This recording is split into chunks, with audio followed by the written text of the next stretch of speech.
Everyone, welcome to defence Adda 24/7 guys. मैं generally आपसे इस टाइम पे मुखातिब नहीं होता, पर आज जब मैं मुखातिब हुआ हूं तो कुछ खास वजह है आपके लिए। सभी को पता है कि एफकैट की नोटिफिकेशन 1 दिसंबर को रिलीज होने वाली है, बट क्या होने वाला है उस नोटिफिकेशन में, तो वो जरा हम बात करने वाले हैं। और इसी सेशन में हम देखेंगे कि क्या क्या वैकेंसीज हो सकती हैं, आपकी क्वालिफिकेशन क्या है, एज, सिलेबस एंड सैलरी। तो बहुत ही इंटरेस्टिंग सेशन होने वाला है, जरूर देखिए शुरुआत से एंड तक। और अगर डिफेंस अड्डा 24/7 पर नए हैं तो सब्सक्राइब कर लीजिए डिफेंस अड्डा को, क्योंकि डिफेंस अड्डा 24/7 आपकी प्रिपरेशन में बहुत ही आपको हेल्प करने वाला है।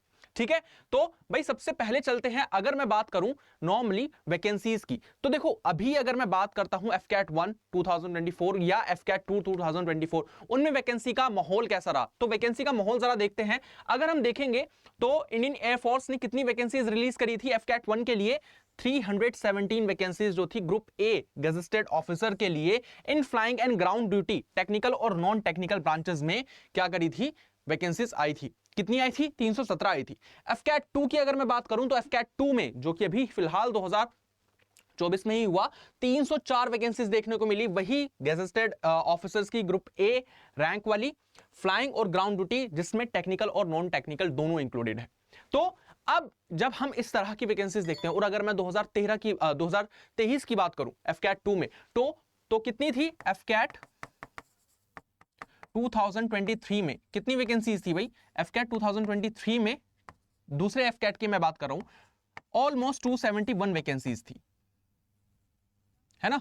जब वैकेंसीज अगर आप देखोगे तो वैकेंसीज हर साल इसी रेंज में आपको देखने को मिलती हैं, और जब भी वैकेंसीज आती हैं तो इसी रेंज में जब आती है, तो अगर मैं एक्सपेक्टेशंस लगाऊं अपनी कि क्या हो सकता है वैकेंसीज, क्या कितनी हो सकती है वैकेंसीज, तो देखो यार इसमें ना हम ये कह सकते हैं कि एफकैट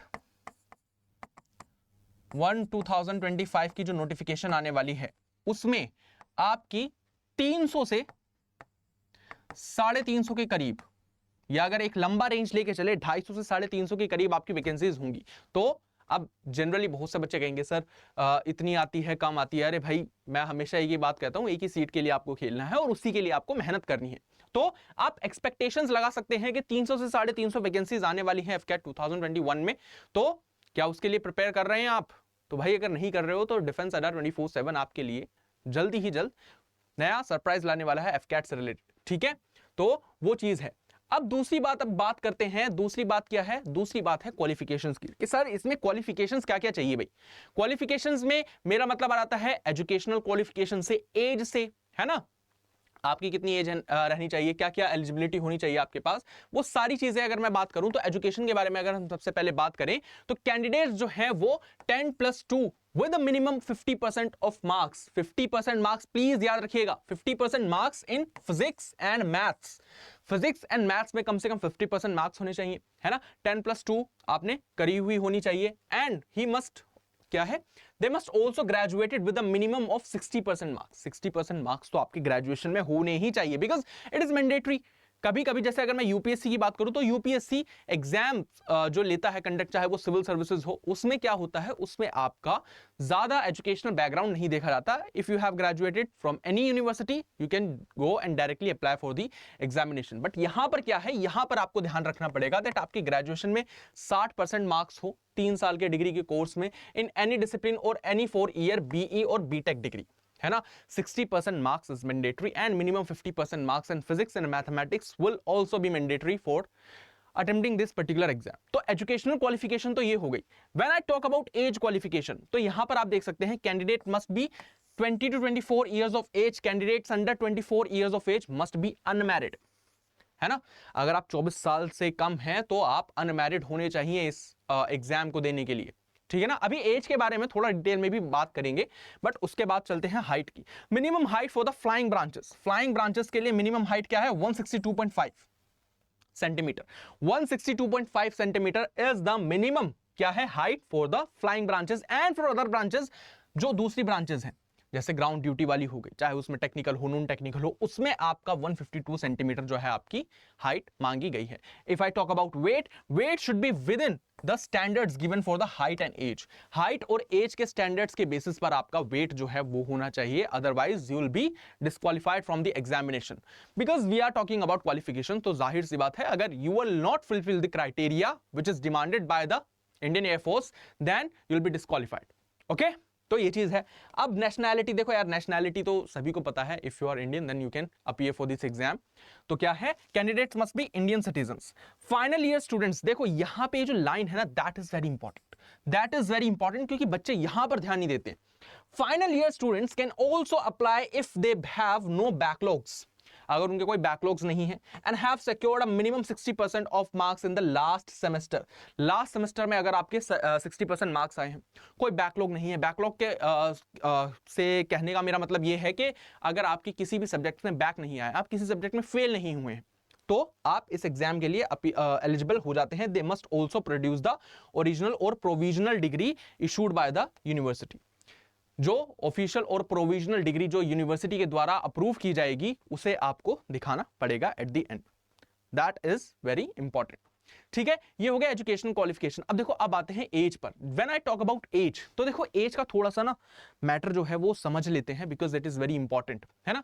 एज में क्या है, देखो AFCAT eligibility highlights the age limit, educational qualification, medical standards and nationality.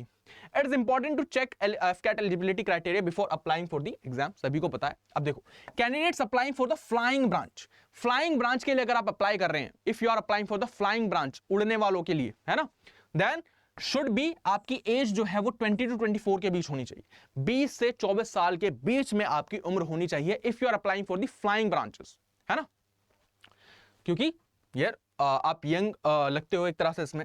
The age limit of candidates applying for the ground duty, ground duty जब आप करेंगे, चाहे वो टेक्निकल हो चाहे वो नॉन टेक्निकल हो, branches should be between 20 to 26 years. तो यहां पर आपको थोड़ा सा एज रिलैक्सेशन मिल जाता है when I talk about ground duty.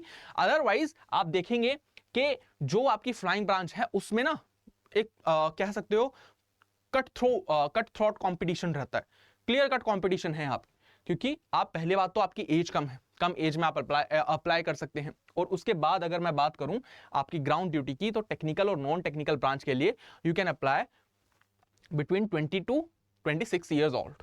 The basic educational qualifications is graduation. However, this varies as per the departments and branches.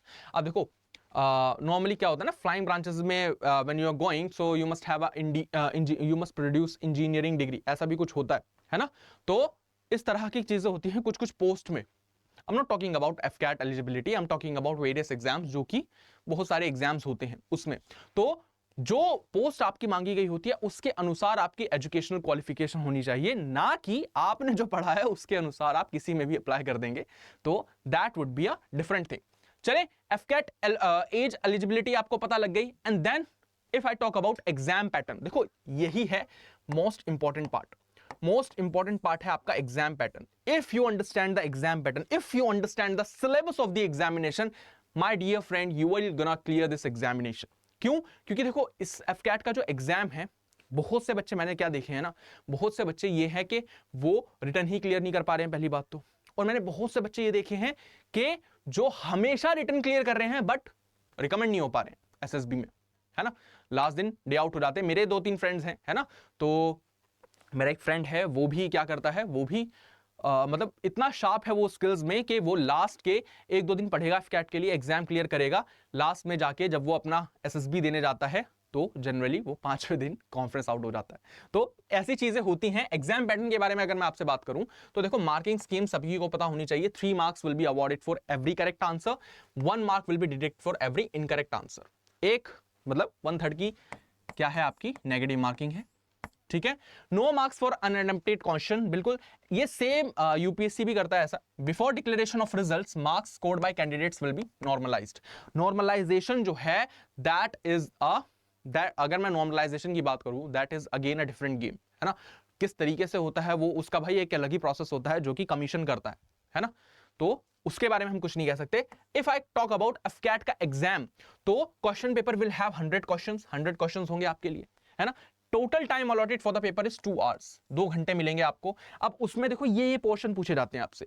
Portion क्या क्या है? इंग्लिश है, जनरल अवेयरनेस है, न्यूमेरिकल एबिलिटी है, एंड रीजनिंग एंड मिलिट्री क्या है, military aptitude है।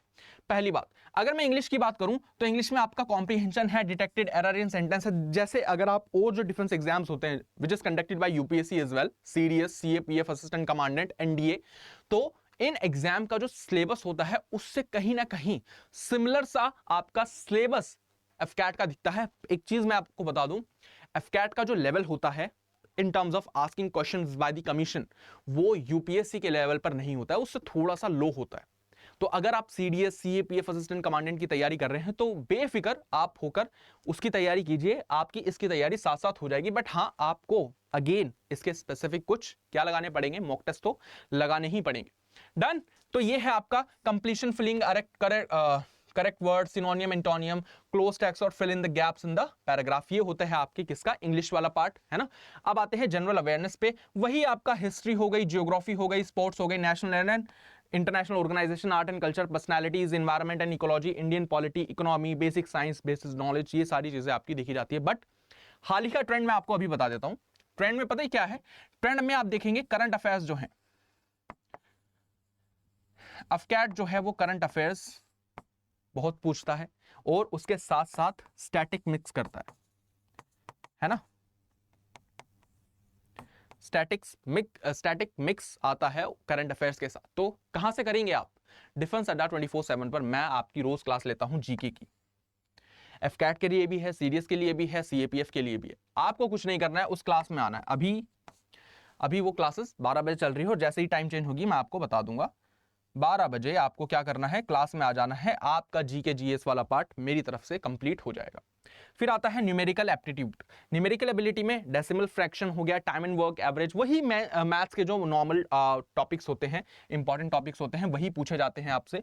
Percentage है, प्रॉफिट एंड लॉस है, रेशियो एंड प्रोपोर्शन है, सिंपल एंड कंपाउंड इंटरेस्ट है, टाइम एंड डिस्टेंस है, रेसेस है, एरिया एंड पैरामीटर है, प्रोबेबिलिटी है, नंबर सिस्टम है, सारी चीजें आपसे पूछी जाती है। और अगेन रीजनिंग एक बहुत ही इंपॉर्टेंट पार्ट बन जाता है। क्यों पूछा जा रहा है ऐसा, ताकि you will have a kind of aptitude of an officer, of a flying officer, of a ground duty officer. तो उसके लिए आपको जो एप्टीट्यूड होना चाहिए वो डेवलप करवाने के लिए आपसे ये चीजें डिमांड की जाती है एग्जाम पैटर्न में। डन। नेक्स्ट आते हैं सैलरी। अब देखो सैलरी के बेसिस पर ही तो आधे बच्चे ये देखते हैं कि सर सैलरी कितनी होगी, है ना। तो देखो सैलरी के बारे में मैं बता देता हूं। एफकैट की जो सैलरी है, flying branch officers receive approx 85,300, सब कुछ मिला जुलू के मैंने बताया है आपको 8 to 10 LPA उसकी बन जाती है। ग्राउंड लेवल ड्यूटी ऑफिसर्स जो होता है, चाहे वो टेक्निकल ब्रांच की अगर पहले मैं बात करूं तो 74,872, और वो भी वेरी होती है 7 to 9 LPA के बीच में। ग्राउंड ड्यूटी नॉन टेक्निकल जो होती है उनकी होती है 71,872 per month, which is also 7 to 9 LPA। तो ये सैलरी स्लिप होती है आपकी एक तरह से। और अगर मैं बात करूं एफकैट ट्रेनिंग स्टाइपेंड, ट्रेनिंग का जो स्टाइपेंड होता है, देखो 56,100 जो होता है, ये आपने हमेशा देखा होगा, चाहे वो IAS ऑफिसर हो, है ना, ड्यूरिंग द ट्रेनिंग ऑफिसर, मतलब जॉब के बाद भी बेसिक पे आपको इतना मिलता है 56,100 रुपीज। बट इसके बाद आपको गवर्नमेंट की फैसिलिटीज भी तो मिलती है ना, गवर्नमेंट की फैसिलिटीज भी होती हैं, उसमें टीए होता है, डीए होता है ना, ट्रैवल अलाउंस होता है, डियरनेस अलाउंस होता है, हाउस अलाउंस होता है। तो वो सारी चीजें आपको मिला के आपकी सैलरी थोड़ी सी बढ़ जाती है ना, अगर आप वो सारी चीजें क्लेम कर रहे हैं तो that's why these become an important part. और पे लेवल 10 की जॉब है ये, ठीक है, स्टार्टिंग पे level in 10। Training duration will be 74 weeks for the flying and technical branch. Technical branch और फ्लाइंग ब्रांच के लिए 74 वीक्स की ट्रेनिंग होती है। If I talk about in case of non technical branch के लिए कितनी होती है, 52 वीक्स की होती है आपकी ट्रेनिंग, है ना।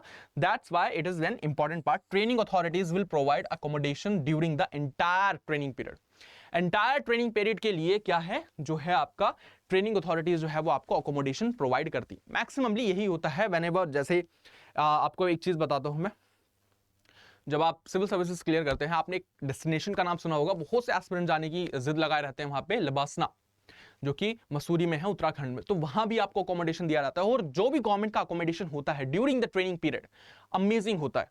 अमेजिंग से मेरा मतलब है कि आपका सारा का सारा ख्याल रखा जाता है, specially when I am talking about defence forces. तो अगर मैं बात करूं एनडीए की, एनडीए जब आप क्लियर करते हैं, एसएसबी क्लियर करते हैं, जब आप ज्वाइन करते हैं एनडीए में, तो उसका यूं कहा जाता है कि ब्रेकफास्ट जो है, सबसे बड़ी मेस जो है आपकी वही है ना। वहां पे जो ब्रेकफास्ट है आपको जो सर्व किया जाता है, अमेजिंग होता है। अब ब्रेकफास्ट के लिए तो आप ज्वाइन नहीं करेंगे, जाहिर सी बात है, अंदर से जज्बा आना चाहिए कि normally I want to be an officer. तो ये जो चीज है आपकी एफकैट के लिए मैंने आपको सारी चीजें बता दी है ना, इसमें आपकी सैलरी स्लिप है, सारी चीजें हैं। अभी तक अगर आप चैनल पर नए हैं तो चैनल को मैं हमेशा यही कहता हूं अपने स्टूडेंट से, चैनल को सब्सक्राइब कर लो, डिफेंस अड्डा 24/7। और मैंने जैसे कि अभी आपको बताया 12 बजे जो है आपकी क्लासेस जो हैं वो हो रही है डिफेंस अड्डा 24/7 पर। किस चीज के लिए आपकी क्लासेस हो रही हैं वहां पर?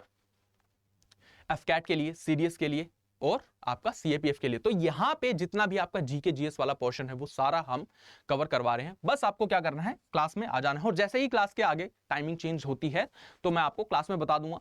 तो जरूर जुड़े रोज 12 बजे मंडे टू फ्राइडे। और सैटरडे के लिए मैं आपको, सैटरडे को मैं आपके लिए हमेशा एक स्पेशल मैराथन लाता हूं, ठीक है। ये तो हो गई भाई, चलो क्लासेस की बात, मैंने आपको क्लासेस का बता दिया, कैसे आप पढ़ेंगे, सब चीजें करेंगे। अब क्या है, मेरी एक फीस हमेशा जो मैं आपसे डिमांड करता हूं, दैट इज सब्सक्राइब कर लो अभी डिफेंस अड्डा 24/7 को। दूसरा, लाइक कर दो वीडियो को। क्यों सर लाइक और सब्सक्राइब करना क्यों है? रीजन बता देता हूं। रीजन ये है डिफेंस अड्डा 24/7 का टेलीग्राम चैनल। इसको स्कैन कर लोगे ना तो यहां पर आपको क्या मिल जाएगा, यहां पर आपको पीडीएफ मिल जाएगी फ्री, जो भी मैंने पढ़ाया। अभी जाके पीडीएफ देख लो, मैं तो यही कहता हूं, आपको खुद पता लग जाएगा किस तरीके से हम पढ़ाई कर रहे हैं, पढ़ाई करवा रहे हैं आपको, मेहनत कर रहे हैं आपके पीछे। तो what you can do, just scan this QR and you can directly redirect to the defence Adda 24/7 Telegram channel, और वहां से आप पीडीएफ डाउनलोड कर सकते हैं, ठीक है। मैं आपके लिए ऐसे सेशंस लाता रहूंगा। तब तक के लिए जय हिंद everyone, this is Aftab Saifi signing off, till we meet next time, bye.